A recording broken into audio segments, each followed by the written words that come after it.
Hello guys, welcome back to my channel Mizan Roman 2.0। তো আশা করি সকলে ভালো আছেন। তো ওয়ান প্যাসিভ কিন্তু বিশাল সমস্যা এবং বিশাল যে একটা পরিস্থিতির শিকার হচ্ছে সেটা কিন্তু আমরা সবাই জানছি বা বুঝতে পারছি।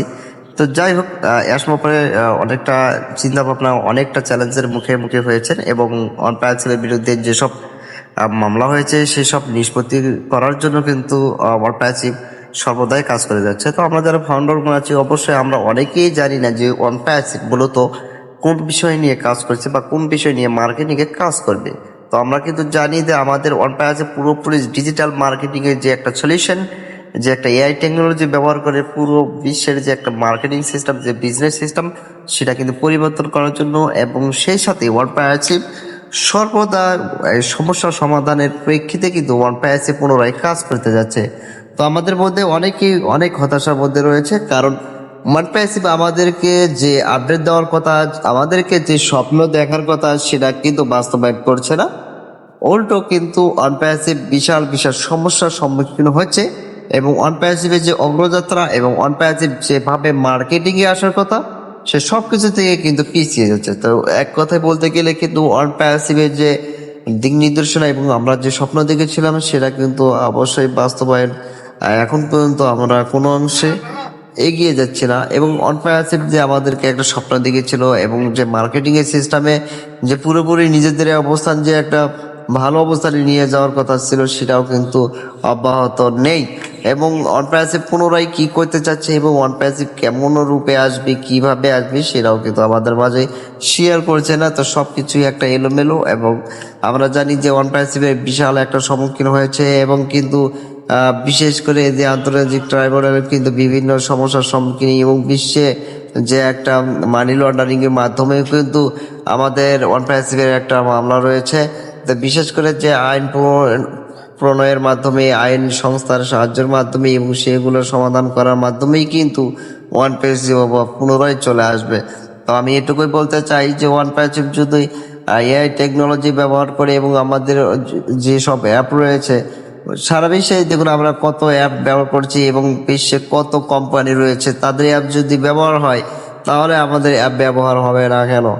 যদি সেটা হয় তাহলে সেটা মার্কেটিং এ যদি একদম পাবলিশ করা হয়, অবশ্যই কিন্তু সেখানে জনগণ নিশ্চিন্তে নির্দ্বিধায় কিন্তু ব্যবহার করবে এবং যেগুলো ব্যবহারের মাধ্যমেই কিন্তু আমাদের মুনাফা আসবে। তো আমরা অবশ্যই জানি যে আমাদের ওয়ান প্যাসিভ যে টেকনোলজি ব্যবহার করছে সেটা কিন্তু সারা বিশ্বে একটা ব্যবহারযোগ্য, গ্রহণযোগ্য, কারণ বর্তমানে যে এআই টেকনোলজি ব্যবহার করা হচ্ছে এবং বিশেষ যে চাহিদা রয়েছে সেটা কিন্তু আমরা অবশ্যই বলতে পারি। তো আমাদের ওয়ান প্যাসিভের যে অ্যাপগুলো রয়েছে, যদি এগুলো কোয়ালিটি সম্পন্ন হয় এবং এদের যদি ভালো র্যাঙ্কিং এ থাকে, তাহলে এগুলো মার্কেটিং এ কেন দেওয়া হচ্ছে না?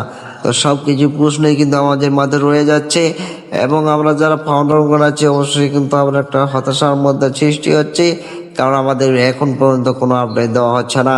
আমাদের ইকোসিস্টেমে কোনো পরিবর্তন নেই, আমাদের ইকোসিস্টেমে কোনো পাবলিকেশন নেই, আমাদের ইকোসিস্টেম কোনো প্রোডাক্ট অ্যাড করা হয় নাই। আমরা প্রোডাক্ট যদি ব্যবহার নাই করতে পারি তাহলে এখানে আমাদের জয়েন করার কোনো মূল্যই থাকে না আমি মনে করি। তো ফাউন্ডার হিসেবে আমরা অবশ্যই উত্তেজিত, কারণ আমরা অনেক স্বপ্ন নিয়ে এসেছি এবং আমরা 14.5 লাখ প্রায় এখানে আমরা সদস্য, আমাদের এক একজনের এক এক স্বপ্ন রয়েছে। আমরা এখানে কাজ করতে চাই, কাজের মাধ্যমেই কিন্তু আমরা এখানে মুনাফা অর্জন করতে চাই। তো বিশেষ করে আমার প্রাচী যেহেতু আইনের মাধ্যমে একটা বিশাল সম্মুখীন হয়েছে প্রশাসনিকভাবে এবং এখানে যে বিভিন্ন যে তথ্য আদান প্রদানের একটা আর ভুল ত্রুটি হয়েছে এবং আমাদের ওয়ার্ড প্রাচীর যে লেনদেনগুলো রয়েছে সেখানেও কিন্তু মামলা থাকতে পারে। তো আমরা অনেক প্ল্যাটফর্মে জানতে পারি, অনেক বিভিন্ন তার প্রান্তে আমরা যে তথ্য পেয়েছি যে মানি লন্ডারিং এর মাধ্যমে মানি যে একটা আত্মসাৎ রয়েছে সেখান থেকেও কিন্তু মামলা হয়েছে এবং এখানে বিশাল অঙ্কের মামলা। তো অনপ্রায়ারশিপ যেহেতু সবকিছু ক্ষেত্রে যদি এগিয়ে থাকে তাহলে এগুলো সমাধান করতে কিন্তু কোনো সমস্যা হবে না। তো জনাব আসমাকে অসংখ্য, অবশ্যই আমরা অনেক ভালোবাসি, কারণ এমন একটি কোম্পানিতে আমাদেরকে জয়েন করেছে। অবশ্যই সেরা যদি মার্কেটিংয়ে পুরোপুরি আসে এবং লঞ্চ করে তাহলে আমাদের সবার ভাগ্যই কিন্তু একদম পরিবর্তন হবে। তো আমরা ফাউন্ডার হিসেবে অবশ্যই এখানে শুধু আমরা টাকার স্বপ্ন দেখি না, আমরা চাই আমাদের কোম্পানি পুরোপুরি মার্কেটিং করুক, সারা বিশ্বে আমাদের অবস্থান ভালোভাবে চলুক, আমাদের আধিপত্য, আমাদের যে একটা স্বপ্ন চলা, আমাদের অ্যাপগুলো জনগণ ব্যবহার করুক, আমাদের অ্যাপগুলো কতটা ভালো, কতটা সিকিউরিটি সম্পন্ন, কতটা বৈশিষ্ট্য সম্পন্ন সেটা পাবলিক জানুক। তো সবকিছুই কিন্তু তখনই সম্ভব যখন এগুলো মার্কেটিংয়ে চলে আসবে। মার্কেটিং ছাড়া কখনোই সম্ভব না। তো আমি সবার প্রতি দৃষ্টি আকর্ষণ করছি, যেহেতু আমরা এখানে জয়েন করেছি এবং যেহেতু আমরা এখানে 1 টাকা 2 টাকা হলে যেহেতু এখানে আমরা সাবস্ক্রিপশন ফি দিয়েছি, অবশ্যই ততদিন পর্যন্ত আমাদের অপেক্ষা করতে হবে যতদিন না এর শেষ না হয় এবং এর সমাধান না হয়। সবাই সুস্থ থাকবেন, ভালো থাকবেন এবং নিত্য নতুন ভিডিও পাওয়ার জন্য অবশ্যই আমার আইডিটা সাবস্ক্রাইব করবেন। আল্লাহ হাফেজ।